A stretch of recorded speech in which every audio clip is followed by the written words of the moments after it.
ہمارے آبائی گھر سے 3 میل دور اور جنگل کے عین وسط میں کھلی زمین کا ایک قطعہ ہے جو 400 گز لمبا اور 200 گز چوڑا ہے۔ اس پر زمرد جیسی سبز رنگت والی گھاس اگی ہوئی ہے اور بڑے بڑے درخت اس کے آس پاس موجود ہیں جن پر مختلف بیلیں چڑھی ہوئی ہیں۔ اس قطعے سے زیادہ خوبصورت اور کوئی جگہ نہیں۔ اسی قطعے میں ہی پہلی بار میں نے اس شیر کو دیکھا جو صوبہ جات متحدہ میں پوال گڑھ کے کنوارے شیر کے نام سے مشہور تھا۔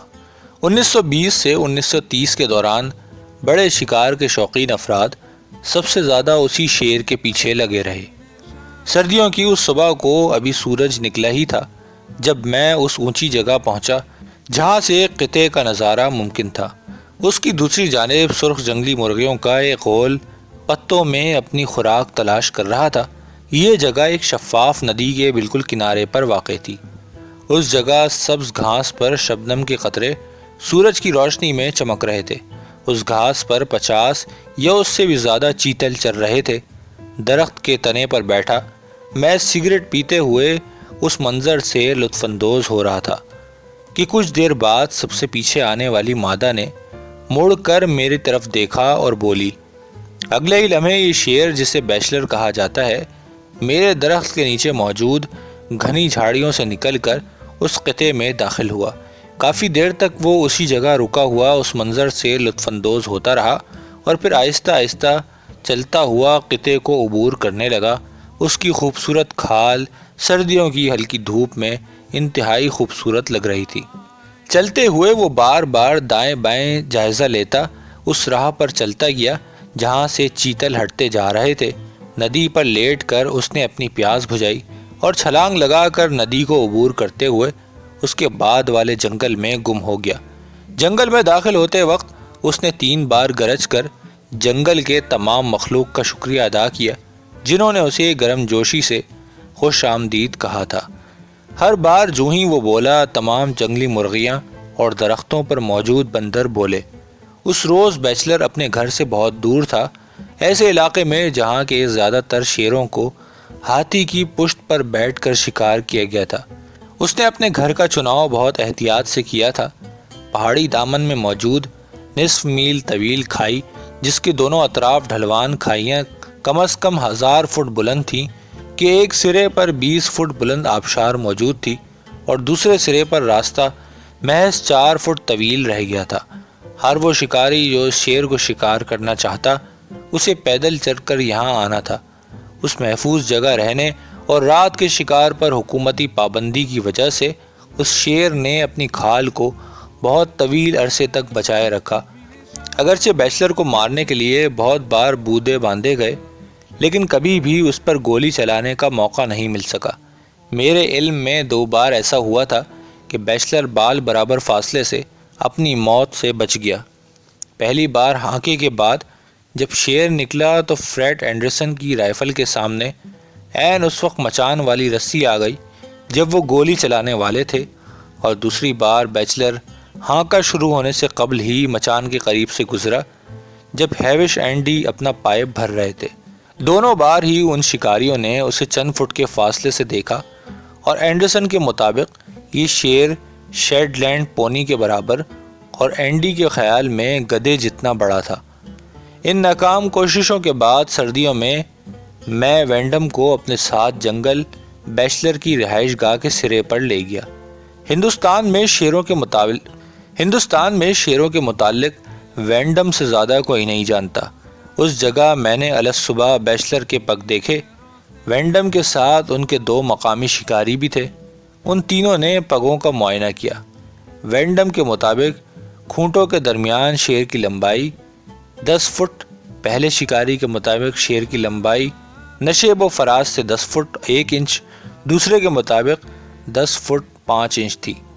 تاہم تینوں کا متفقہ خیال تھا کہ اس سے زیادہ بڑے شیر کے پگ انہوں نے زندگی بھر نہیں دیکھے۔ 1930 میں محکمہ جنگلات نے بیچلر کے رہائشی علاقے میں جنگلوں کی کٹائی شروع کر دی۔ اس سے تنگ آ کر بیچلر نے اپنی رہائش بدل دی۔ مجھے اس بارے میں ان 2 شکاریوں نے بتایا جن کے پاس اس علاقے میں شیر کے شکار کے اجازت نامے تھے۔ یہ اجازت نامے ہر ماہ 15 دن کے لیے دیے جاتے تھے۔ اس سال سردیوں میں شکاریوں کی جماعتیں اس شیر کو مارنے کی ناکام کوشش کرتی رہیں۔ سردیوں کے اختتام پر ڈاک کے ہرکارے نے مجھے آ کر بتایا کہ اس نے صبح کو ایک بڑے شیر کے پگ دیکھے۔ اتنے بڑے پگ اس نے 30 سال کے دوران نہیں دیکھے تھے۔ یہ ہرکارہ ہر روز صبح اور شام کو ہمارے گاؤں سے گزرتا تھا۔ اس کے مطابق یہ شیر مغرب سے آیا اور سڑک پر 200 گز چلنے کے بعد بادام کے درخت کے پاس سے مشرق کو مڑ گیا۔ یہ درخت ہمارے گھر سے 2 میل دور تھا اور مشہور درخت تھا۔ جس راستے پر شیر گیا تھا وہ راستہ نصف میل گھنے جنگلوں سے گزرنے کے بعد ایک بڑے نالے سے ہوتا ہوا پہاڑ کے دامن میں مڑ کر گھنے جنگل سے بھری ہوئی وادی کو جاتا ہے۔ یہ جگہ شیروں کی پسندیدہ رہائش گاہ ہے۔ اگلے روز صبح سویرے میں رابن کے ساتھ اس نیت سے نکلا کہ وادی میں اس جگہ جہاں پگڈنڈی وادی میں داخل ہوتی ہے اس کو دیکھوں۔ یہاں وادی میں جانے اور وادی سے آنے والے تمام جانور گزرتے ہیں۔ جو ہی ہم گھر سے نکلے تو رابن کو پتہ چل گیا تھا کہ ہم کسی خاص مہم کے لیے جا رہے ہیں۔ اسی وجہ سے اس نے شور مچاتی جنگلی مرغی، ہمارے قریب آنے دینے والے کاکڑ اور ہمیں دیکھ کر شور مچانے والے 2 سانبھروں کی طرف کوئی توجہ نہ دی۔ جہاں مویشی کی پگڈنڈی وادی میں داخل ہوتی ہے اور زمین سخت ہو جاتی ہے، اس جگہ پہنچ کر رابن نے اپنا سر جھکایا اور پوری احتیاط سے زمین اور آس پاس کے پتھروں کو سونگھا۔ میرا اشارہ پاتے ہی وہ آگے ہوا اور مجھ سے 1 گز آگے چلتا ہوا بڑھا۔ اس کے انداز سے ظاہر تھا کہ وہ شیر کی تازہ بو کا پیچھا کر رہا ہے۔ 100 گز مزید چلنے کے بعد جہاں پگڈنڈی چوڑی ہو جاتی ہے، نرم زمین پر میں نے شیر کے پگ دیکھے۔ ایک ہی جھلک سے مجھے تسلی ہو گئی کہ یہ پگ بیچلر کے ہی ہیں جو ہم سے بمشکل 1 یا 2 منٹ پہلے یہاں سے گزرا ہے۔ نرم زمین سے گزرنے کے بعد راستہ 300 گز تک پتھروں سے ہوتا ہوا پھر کھلے میدان میں جا داخل ہوتا ہے۔ اگر شیر راستے پر ہی چلتا رہا ہو تو اس کھلے قطعے میں ہم اسے دیکھ سکتے تھے۔ ابھی ہم 50 گز مزید آگے گئے ہوں گے کہ رابن نے رک کر اپنا سر اٹھایا اور راستے کے بائیں جانب گھاس کے ایک پتے کو اوپر سے نیچے اور پھر نیچے سے اوپر سونگھا۔ پھر راستہ چھوڑ کر گھاس میں داخل ہو گیا۔ یہ گھاس 2 فٹ بلند تھی۔ گھاس کے دوسرے سرے پر 40 فٹ چوڑی ایک کانٹے دار جھاڑی تھی۔ عموماً یہ جھاڑی انتہائی گھنی اور 5 فٹ تک اونچی ہوتی ہے۔ اس کے پتے چوڑے اور اتنے گھنے نہیں ہوتے۔ پھول بھی گچھوں کی شکل میں لٹکتے ہیں۔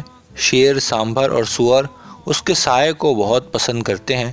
جب رابن یہاں پہنچا تو رکا اور مڑ کر میری طرف آیا۔ اس کا مطلب یہ تھا کہ اسے جھاڑی میں دکھائی نہیں دے رہا، اس لیے میں اسے گود میں اٹھا لوں۔ اسے اٹھا کر میں نے اس کی پچھلی ٹانگیں اپنے بائیں جیب میں ڈالیں، جبکہ اس نے اپنے اگلے پنجے میرے بائیں شانے پر رکھ دیے۔ اس طرح وہ پوری طرح محفوظ تھا اور میرے دونوں ہاتھ بھی رائفل کے استعمال کے لیے آزاد تھے۔ اس حالت میں رابن نے کبھی بھی، چاہے اس نے کچھ بھی دیکھا ہو یا گولی چلانے سے قبل یا گولی چلانے کے بعد ہمارے شکار نے چاہے کچھ بھی کیا ہو، رابن اپنی جگہ سے نہیں ہلا اور نہ ہی میرا نشانہ خراب کیا۔ میں اس جھاڑی میں گھسا اور آہستگی سے آگے بڑھا۔ میں نے ابھی آدھا فاصلہ ہی طے کیا ہوگا کہ اچانک میں نے اپنے سامنے کی جھاڑیاں ہلتی دیکھی۔ شیر کو جھاڑی سے نکلنے کا موقع دے کر میں آگے بڑھا تاکہ کھلے میدان میں شیر کو دیکھ سکوں، تاہم شیر گم ہو چکا تھا۔ رابن کو نیچے اتارا تو اس نے سونگ کر مجھے بتایا کہ شیر بائیں جانب کی ایک تنگ اور گہری کھائی میں اترا ہے۔ یہ کھائی آگے چل کر ایک وادی میں ختم ہوتی ہے جہاں کئی غار ہیں۔ ان غاروں میں شیر بکثرت رہائش رکھتے ہیں۔ چونکہ قریب سے شیر کے حملے کا سامنا کرنے کے لیے میرے پاس مناسب رائفل نہیں تھی اور ناشتے کا بھی وقت ہو رہا تھا، میں اور رابن واپس لوٹے۔ ناشتے کے بعد میں 250 بور کی رائفل کے ساتھ اکیلا واپس لوٹا۔ جو ہی میں اس پہاڑی کے نزدیک پہنچا جہاں سے مقامی افراد گورکھوں کے حملے کا سامنا کرتے رہے تھے تو مجھے کسی آدمی کے چلانے اور بھینسوں کی گھنٹی کی آواز سنائی دی۔ یہ آوازیں اسی پہاڑی کے اوپر سے آ رہی تھیں۔ جب میں پہاڑی پر چڑھا تو دیکھا کہ ایک آدمی درخت پر چڑھا ہوا کلہاڑی کے دستے کو درخت پر مار کر شور کر رہا ہے۔ درخت کے تنے کے آس پاس بہت ساری بھینسیں جمع تھیں۔ جب اس بندے نے مجھے دیکھا تو اس نے شور مچانا بند کر دیا اور مجھے بتایا کہ شکر ہے کہ میں بروقت پہنچا، ورنہ اونٹ کے برابر شیطان شیر اسے کئی گھنٹوں سے تنگ کر رہا تھا۔ اس کی بیان کردہ کہانی سے پتہ چلا کہ جب میں اور رابن واپس لوٹے تو اس بندے نے اپنی بھینسوں کے لیے بانس کے پتے کاٹنا شروع کر دیے۔ فوراً ہی اس نے ایک شیر کو اپنی جانب آتے دیکھا۔ اس نے اسے دیکھتے ہی شور مچایا، جیسے کہ عام لوگ شیروں کو بھگانے کے لیے کرتے ہیں۔ بھاگنے کے بجائے شیر غرانے لگا۔ فوراً ہی یہ بندہ بھاگا اور قریبی درخت پر چڑھ گیا۔ شیر نے اس کی چیخوں اور شور پر کوئی توجہ نہ دی اور درخت کے چکر کاٹنے شروع کر دیے۔ بھینسوں نے درخت کے گرد جمع ہو کر اپنا رخ شیر کی طرف کر دیا۔ شاید شیر نے مجھے آتا سنا، اس لیے چند لمحے قبل ہی چلا گیا۔ یہ بندہ میرا پرانا دوست تھا اور نمبردار سے جھگڑے سے قبل اس کی بندوق سے بہت زیادہ ناجائز شکار کھیل چکا تھا۔ اس نے درخواست کی کہ میں اسے اور اس کی بھینسوں کو بحفاظت جنگل سے باہر لے جاؤں۔ اسے آگے چلنے کا کہہ کر میں اس کے پیچھے چلنے لگا تاکہ اگر کوئی بھینس بھٹک جائے تو اسے ساتھ لے آؤں۔ ابتدا میں ساری بھینسیں دائرے کی صورت میں ہی اکٹھی رہیں، تاہم کچھ دیر بعد ہم انہیں لے کر چل پڑے۔ ابھی ہم نے اس جنگل میں آدھا راستہ ہی طے کیا ہوگا کہ مجھے محسوس ہوا کہ شیر ہمارے دائیں جانب سے بولا ہے۔ میرے ساتھی نے اپنی رفتار تیز کر دی اور میں نے بھی بھینسوں کو تیز چلنے کا اشارہ کیا۔ ہمارے سامنے ابھی 1 میل جتنا انتہائی گھنا جنگل موجود تھا، جس کے بعد ندی کے پار کھلا میدان شروع ہو جاتا تھا جو ان کے لیے محفوظ تھا۔ یہاں اس کا گاؤں بھی موجود تھا۔ میرے شناسا مجھے شکاری سے زیادہ فوٹوگرافر کی حیثیت سے جاننے لگ گئے تھے۔ قبل اس کے کہ میں اپنے اس دوست سے جدا ہوں، اس نے مجھ سے درخواست کی کہ اس بار میں کیمرہ ایک طرف رکھ کر رائفل اٹھاؤں اور اس شیطان شیر کو ہلاک کر دوں۔ اگر یہ شیر ایک بھینس روز کھائے تو 25 روز میں اس کا سارا غلہ ختم ہو جائے گا۔ میں نے اپنی سی پوری کوشش کرنے کا وعدہ کیا اور اس طرف چل پڑا جہاں ایسا تجربہ میرا انتظار کر رہا تھا جس کی تمام تر جزیات میرے ذہن میں نقش ہیں۔ کھلے میدان میں پہنچ کر میں زمین پر بیٹھ گیا تاکہ جب شیر بولے یا کوئی جنگلی جانور بولیں تو مجھے شیر کے محل وقوع کا علم ہو جائے۔ اس وقت 3 بج رہے تھے اور سورج کی تمازت راحت دے رہی تھی۔ اپنے گھٹنوں پر سر جھکانے کے بعد میں بھی چند منٹ غنودگی کے عالم میں رہا ہوں گا کہ شیر کی آواز سے بیدار ہو گیا۔ اس کے بعد شیر نے وقفے سے بولنا شروع کر دیا۔ پہاڑوں اور میدانوں کے درمیان ایک پٹی سی ہے جو نصف میل چوڑی جنگل سے بھری ہوئی ہے۔ کئی 100 میل تک اتنا گھنا جنگل کہیں اور نہیں۔ میں نے اندازہ لگایا کہ شیر اسی پٹی میں دوسری جانب موجود ہے جہاں سے اس کا فاصلہ یہاں سے 1.25 میل ہوگا۔ اس کے بولنے کے انداز سے مجھے یہی محسوس ہوا کہ شیر ملاپ کے لیے جوڑے کی تلاش میں نکلا ہوا ہے۔ جہاں میں بیٹھا تھا وہاں سے نزدیک اس قطعے کے بالائی بائیں جانب سے ایک راستہ شروع ہو جاتا ہے جو کئی سال قبل جنگل کی کٹائی اور لکڑی کی منتقلی کے لیے استعمال ہوتا رہا تھا، اور یہ راستہ آگے چل کر مجھے تقریباً وہیں لے جاتا جہاں اس وقت شیر موجود تھا۔ اگر میں یہ راستہ اپناتا تو براہ راست شیر تک پہنچ سکتا تھا، تاہم وہاں گھاس بہت لمبی تھی اور رابن کی مدد کے بغیر میرے لیے شیر کو تلاش کرنا تقریباً ناممکن ہوتا۔ اس لیے شیر کی جانب جانے کے بجائے میں نے اسے بلانے کا فیصلہ کیا۔ میں شیر سے اتنا دور تھا کہ وہ مجھے نہ سن سکتا تھا، اس لیے میں اس راستے پر چند 100 گز تک بھاگا اور پھر رائفل زمین پر رکھ کر ایک اونچے درخت پر چڑھا اور 3 بار بولا۔ فوراً ہی بیچلر کا جواب آیا۔ نیچے اتر کر میں واپس بھاگا اور بار بار آواز نکالتا جا رہا تھا۔ جب میں اس خطے پر واپس پہنچا تو مجھے چھپنے کے لیے کوئی مناسب جگہ نہ ملی۔ مجھے جگہ جلد ہی تلاش کرنی تھی۔ ایک چھوٹے سے گڑھے کو نظر انداز کرتے ہوئے جہاں کالا اور بدبودار پانی کھڑا تھا، میں کھلے میدان میں ایک جگہ لیٹ گیا۔ یہ جگہ اس مقام سے 20 گز دور تھی جہاں یہ راستہ گھاس میں داخل ہوتا تھا۔ اس جگہ سے مجھے راستہ 25 گز تک دکھائی دیتا تھا اور اس کے بعد جھاڑیوں کی وجہ سے نظروں سے اوجھل ہو جاتا تھا۔ جیسا کہ میرا اندازہ تھا کہ شیر اسی راستے سے آتا، اور میں نے فیصلہ کیا کہ جو ہی شیر دکھائی دیا فوراً ہی گولی چلا دوں گا۔ رائفل کو کھول کر اور کارتوسوں کو دیکھ کر میں نے اطمینان کیا کہ رائفل بھری ہوئی ہے۔ پھر میں نے سیفٹی کیچ اتار کر نرم زمین پر کوہنیوں کے بل لیٹتے ہوئے شیر کا انتظار کیا۔ اس میدان میں پہنچ کر میں نے پھر سے شیرنی کی آواز نہیں نکالی تھی، اور اب میں نے ایک ہلکی سی آواز سے شیر کو اپنی موجودہ مقام سے آگاہ کیا۔ فوراً ہی 100 گز کے فاصلے سے شیر کا جواب آیا۔ اگر وہ اپنی موجودہ رفتار سے آیا تو 30 سیکنڈ کے اندر اندر وہ مجھے دکھائی دے جاتا۔ میں نے بہت آہستگی سے گننا شروع کیا اور 80 تک گنا کہ اچانک دائیں جانب جھاڑیوں میں حرکت دکھائی دی اور اس جگہ جھاڑیاں مجھ سے محض 10 گز دور تھیں۔ اپنی آنکھیں اس طرف گھماتے ہوئے دیکھا کہ ایک بہت بڑے شیر کا سر جھاڑیوں کے اوپر سے نکلا ہوا ہے۔ اس جگہ جھاڑیاں 4 فٹ بلند تھیں، اگرچہ شیر محض 1 یا 2 فٹ جتنا جھاڑیوں کے اندر تھا، لیکن مجھے اس کا سر ہی دکھائی دے رہا تھا۔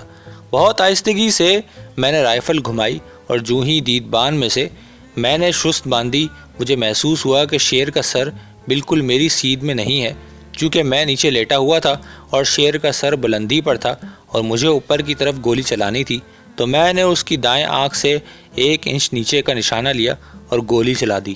اس کے بعد اگلے آدھے گھنٹے تک خوف کے مارے میرا دم نکلا رہا۔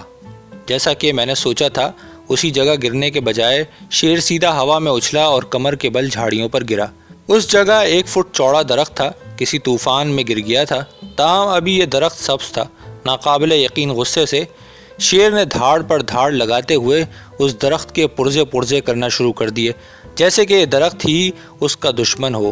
درخت کی شاخیں ایسے ہوا میں اچھل رہی تھیں جیسے کوئی گرد باد انہیں اچھال رہا ہو اور میری طرف جھاڑیاں ہل رہی تھیں۔ ہر لحظہ مجھے یہی ڈر تھا کہ شیر اب ان جھاڑیوں سے نکلا تب ان جھاڑیوں سے نکلا۔ میں اتنا دہشت زدہ تھا کہ رائفل کو دوبارہ بھرنے کی ہمت نہ کر سکا، مبادا کہ شیر اس آواز سے میری طرف متوجہ ہو جائے۔ آدھے گھنٹے تک بائیں نالی کی لبلبی پر انگلی رکھے اور پسینے سے شرابور میں اسی جگہ بے حس و حرکت لیٹا رہا۔ آخر کار درخت کی شاخوں اور جھاڑیوں کا ہلنا بند ہوا اور شیر کی دھاڑیں بھی کم ہو گئیں، اور ان کے بند ہوتے ہی میں نے سکون کا سانس لیا۔ مزید آدھے گھنٹے تک میں بے حس و حرکت لیٹا رہا، حتیٰ کہ میرا بازو رائفل کے بوجھ سے شل ہو گیا۔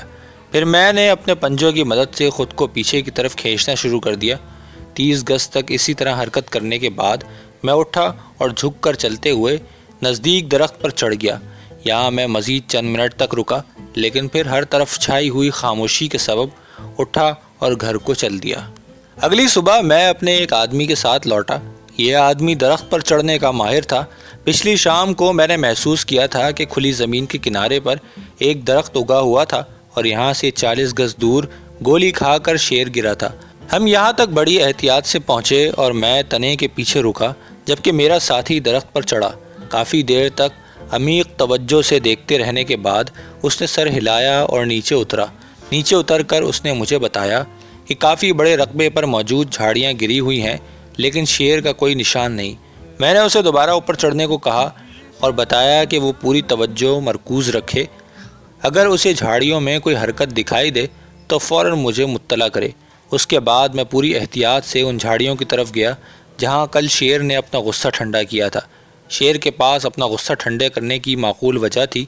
اس نے درخت کی شاخوں اور چھال کو ادھیڑا تھا، بلکہ بہت ساری جھاڑیوں کو اس نے یا تو جڑ سے اکھاڑ کر یا کاٹ کر پھینک دیا تھا۔ ہر جگہ خون ہی خون بکھرا ہوا تھا اور زمین پر 2 جگہوں پر جمے ہوئے خون کے دائرے دکھائی دیے۔ ان میں سے ایک دائرے کے پاس میں نے 2 مربع انچ حجم کی ایک ہڈی اٹھائی۔ معائنے سے میں نے اندازہ لگایا کہ یہ ہڈی شیر کی کھوپڑی کی ہے۔ اس جگہ کے بعد سے خون کے نشانات ختم ہو گئے تھے۔ یہ اس بات کی دلیل تھے کہ شیر زندہ ہے، اور اگر میں نے کل یہاں سے نکلتے وقت ہر ممکن احتیاط نہ برتی ہوتی تو شاید میں آج زندہ نہ ہوتا، کیونکہ جب میں یہاں سے کھسکنے لگا تو میں دنیا کے سب سے خطرناک جانور یعنی تازہ زخمی شیر سے محض 10 گز دور تھا۔ اس جگہ دائرے میں گھومنے سے میں نے کہیں کہیں خون کے دھبے دیکھے۔ غالباً شیر نے یہاں اپنا منہ رگڑا ہوگا۔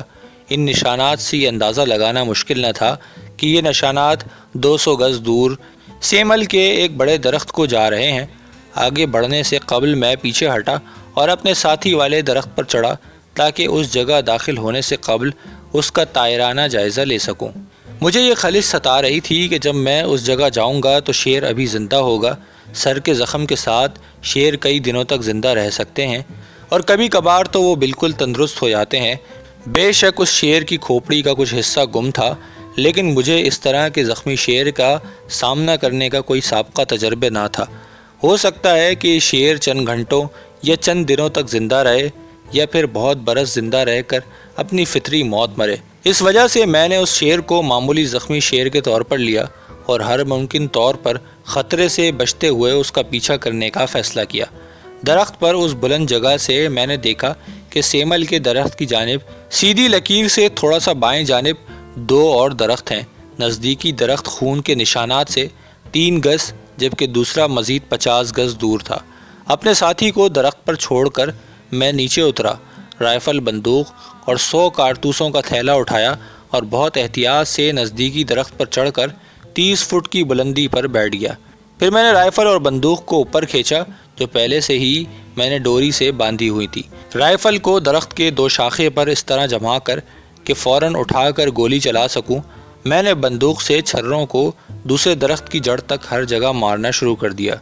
میرے ذہن میں یہ خیال تھا کہ اگر شیر زندہ ہے اور اسی علاقے میں ہے تو زخمی شیر کی طرح اپنے پاس بندوق چلنے کی آواز سن کر یا کوئی چھرا لگنے کی وجہ سے یا تو حملہ کرے گا یا پھر غرائے گا۔ شیر کی موجودگی کی کوئی اطلاع نہ پا کر میں نے دوسرے درخت کا رخ کیا اور وہاں سے سیمل کے درخت سے چند گز دور تک پھر چھرے مارے۔ آخری کارتوس میں نے سیمل کے درخت پر چلایا۔ اس کارتوس کے چلانے کے بعد مجھے محسوس ہوا کہ جیسا کہ شیر ہلکی آواز سے غرایا ہو، تاہم چونکہ یہ آواز دوبارہ نہ آئی، میں نے اسے تخیل پر محمول کیا۔ چونکہ کارتوسوں کا تھیلا ختم ہو گیا تھا، میں نے دوسرے ساتھی کو درخت سے اتارا اور گھر چل پڑا۔ جب میں دوسری صبح لوٹا تو میرا بھینسوں والا دوست کھلے میں اپنی بھینسیں چرا رہا تھا۔ مجھے دیکھ کر اس نے سکون کا سانس لیا۔ اس کی وجہ مجھے بعد میں معلوم ہوئی۔ گھاس ابھی تک شبنم سے نم تھی، لیکن ایک خشک جگہ دیکھ کر ہم سگریٹ پینے اور گپ شپ کے لیے بیٹھ گئے۔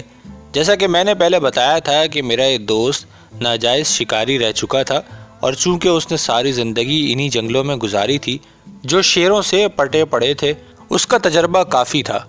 کل جب میں اسے کھلے میدان میں چھوڑ کر واپس لوٹا تو اس نے نالا عبور کیا اور پھر اس جانب سے آوازیں سننے بیٹھ گیا جہاں میں واپس گیا تھا۔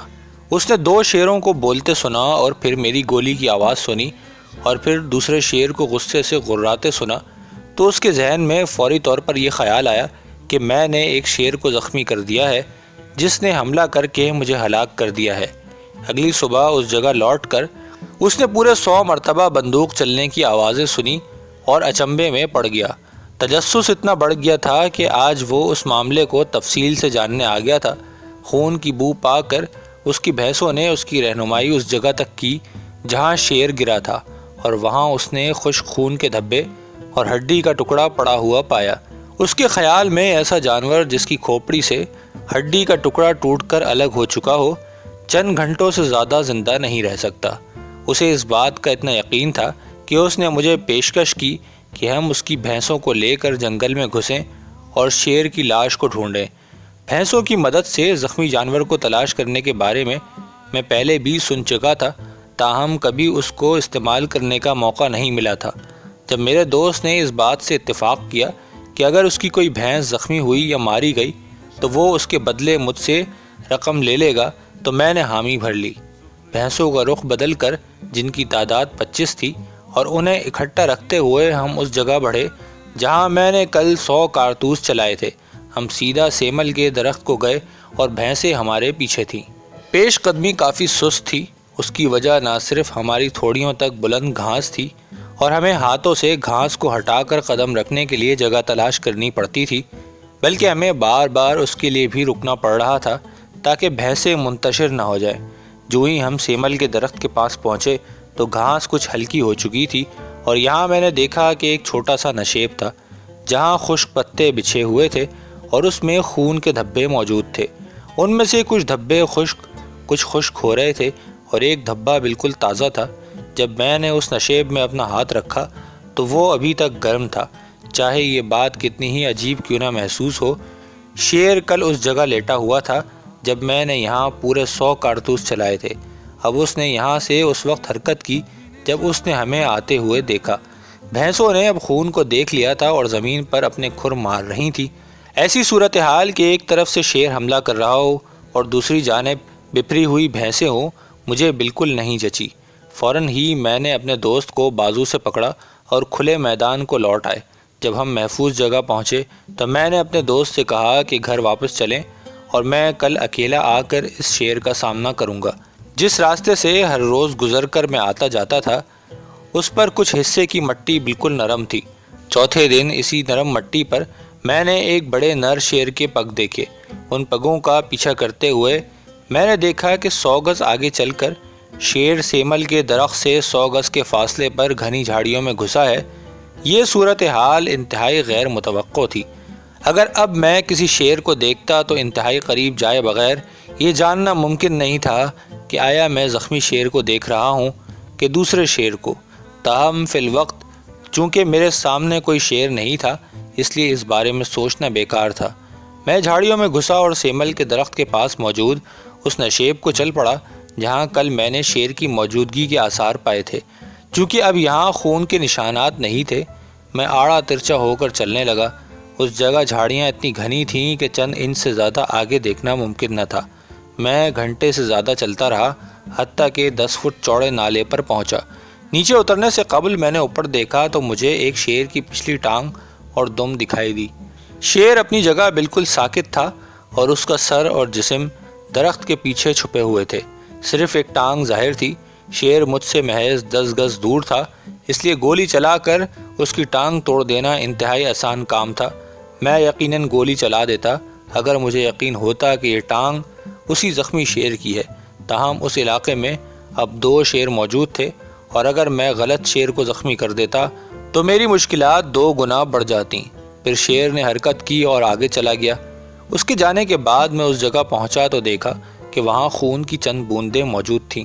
یہ سوچ کر افسوس کرنا کہ میں نے گولی چلا کر اس شیر کی ٹانگ کیوں نہیں توڑ دی بیکار تھا۔ 4 میل آگے جا کر ایک چھوٹی ندی آتی تھی اور چونکہ شیر کے زخم بھر رہے تھے شاید وہ اسی ندی پر پانی پینے جائے۔ اسے راستے ہی میں جا لینے کے خیال سے یا پھر ندی پر جا کر گھات لگانے کی نیت سے میں نے ایک پگڈنڈی پکڑی۔ یہ پگڈنڈی جنگلی جانوروں کے چلنے سے بنی تھی اور میں جانتا تھا کہ آگے چل کر یہ پگڈنڈی ندی سے جا کر گزرتی ہے۔ ابھی میں کچھ ہی فاصلہ چلا ہوں گا کہ میں نے بائیں جانب سانبھر کی خطرے سے متعلق آواز سنی اور پھر سانبھر گھنے جنگل میں بھاگ گیا۔ یعنی شیر اور میں ندی سے یکساں دور تھے۔ چند سیکنڈ بعد مجھے 50 گز دور اسی جگہ سے کسی بھاری جانور کے پنجے کے نیچے آ کر خشک شاخ ٹوٹنے کی آواز سنائی دی جہاں سے سانبھر بھاگا تھا۔ سانبھر نے پورے جنگل کو شیر کی موجودگی سے خبردار کر دیا تھا۔ ظاہر ہے کہ یہ شاخ شیر کے پنجے تلے آ کر ہی ٹوٹی تھی۔ فوراً ہی زمین پر لیٹ کر میں نے اسی جانب رینگنا شروع کر دیا۔ یہاں جھاڑیاں 6 سے 8 فٹ تک بلند تھیں۔ ان کی اوپری شاخوں پر گھنے پتے جبکہ تنے اور نچلے حصے کافی چھترے تھے۔ زمین پر لیٹ کر میں تقریباً 15 فٹ تک دیکھ سکتا تھا۔ میں نے 30 گز کا فاصلہ طے کیا تھا اور میری خواہش تھی کہ شیر سامنے سے ہی حملہ کرے کیونکہ میں صرف سامنے ہی کی جانب گولی چلا سکتا تھا۔ اچانک مجھے کسی سرخ چیز پر سورج چمکتا ہوا دکھائی دیا۔ ہو سکتا ہے کہ یہ کوئی خشک پتا ہو یا پھر شیر۔ تاہم 2 گز دائیں جانب جا کر میں اسے مزید بہتر دیکھ سکتا تھا۔ سر کو اتنا جھکا کر کہ تھوڑی زمین کو لگنے لگی میں اس طرف رینگنے لگا۔ اس جگہ پہنچ کر میں نے سر اٹھایا تو سیدھا شیر کو اپنے سامنے دیکھا۔ زمین پر جھکا ہوا شیر سیدھا مجھے دیکھ رہا تھا۔ سورج اس کے بائیں شانے پر چمک رہا تھا۔ میری 2 گولیاں کھاتے ہی وہ بائیں پہلو پر گرا اور آواز تک نہ نکالی۔ اس کے پاس کھڑے ہو کر میں نے جب اس پر نظریں دوڑائیں تو مجھے اس کے پنجے دیکھنے کی ضرورت نہیں محسوس ہوئی کیونکہ میں جانتا تھا کہ میرے سامنے بیچلر مرا ہوا ہے۔ 4 دن قبل لگنے والی گولی کا داخلی سوراخ کھال کی سلوٹ میں چھپ گیا تھا اور سر کی پشت پر اتنا بڑا سوراخ تھا جو ناقابل یقین حد تک صاف اور صحت مند دکھائی دے رہا تھا۔ چونکہ میری رائفل کی آواز دور تک سنی گئی ہوگی میں فوراً ہی گھر لوٹا۔ جب میں نے تفصیل بتاتے ہوئے چائے پی تو میرے آدمی جمع ہونے لگ گئے تھے۔ اپنی بہن اور رابن کے علاوہ میرے ساتھ 20 ساتھی رہے۔ ہم اسی جگہ لوٹے اور شیر کو رسیوں سے باندھنے سے قبل میں نے اپنی بہن کی مدد سے شیر کو سر سے دم تک اور دم سے سر تک ناپا۔ گھر پہنچ کر ہم نے اسے دوبارہ ناپا۔ تاہم کسی آزاد ذریعے کی غیر موجودگی میں ایسی پیمائش بیکار ہوتی ہے۔ تاہم اصل مقصد بتانا یہ مقصود ہے کہ ماہر شکاری کس طرح جانور کے پگ سے اس کی پیمائش کا بالکل درست اندازہ لگا سکتے ہیں۔ آپ کو یاد ہوگا کہ وینڈم نے بتایا تھا کہ 2 کھونٹوں کے درمیان شیر کی لمبائی 10 فٹ جو کہ نشیب و فراز شامل کرنے سے 10 فٹ 6 انچ بنتی ہے۔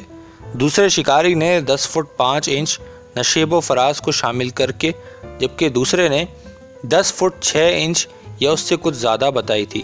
ان اندازوں کے 7 سال بعد اپنی بہن کی مدد سے جب میں نے ناپا تو شیر کی لمبائی 10 فٹ 7 انچ نشیب و فراز کو شامل کر کے حاصل ہوئی۔ میں نے اس شیر کے شکار کی کہانی قدر تفصیل سے سنائی ہے، کیونکہ میں جانتا ہوں کہ وہ شکاری جو 1920 سے 1930 کے درمیان شیروں کا شکار کرتے رہے تھے، وہ بیچلر کے مارے جانے کے بارے میں جاننا چاہیں گے۔